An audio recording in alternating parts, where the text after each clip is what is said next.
warding off degeneration, and literally keeping the blood flowing. Beyond the potential benefits for our brains, there are benefits for our emotional well-being too. There may be no better way to achieve lasting happiness, as opposed to mere fleeting pleasure, than pursuing a goal that helps us broaden our horizons.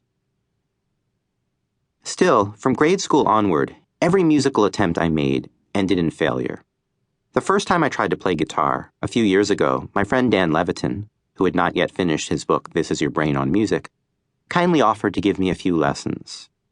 When I came back to him after a week or two of practice, he quickly realized what my grade school teachers had realized long ago, that I had no sense of rhythm whatsoever.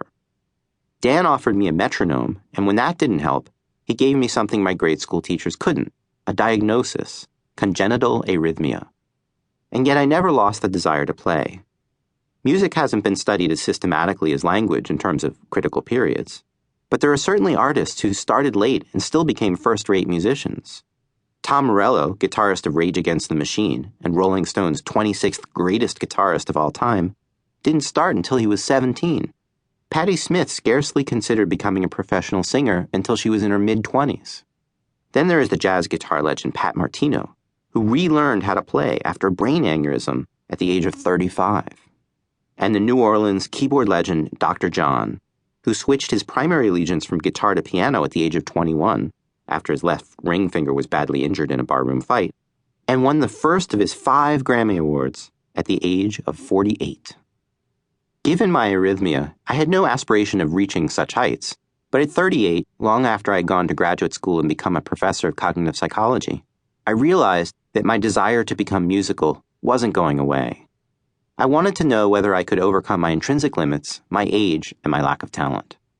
Perhaps few people had less talent for music than I did, but few people wanted more badly to be able to play.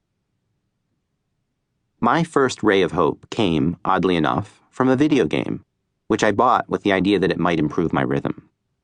The game I am referring to is, of course, Guitar Hero, perhaps the most mindless yet entertaining game I have ever played.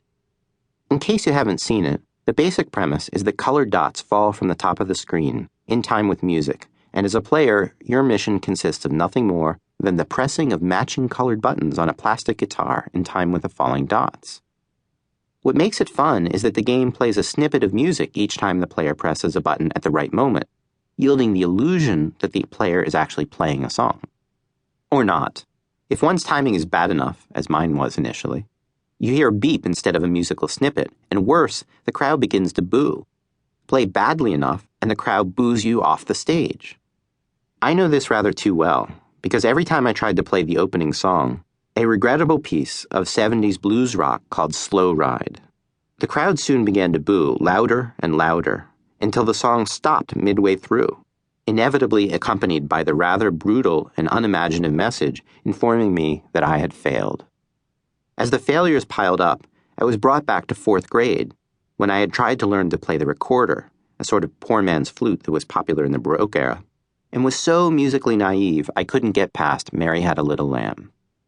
Guitar Hero might be a poor substitute for real guitar, but for a musical dunce like me, even Guitar Hero seemed out of reach. I soon packed the game away and returned to my ordinary life.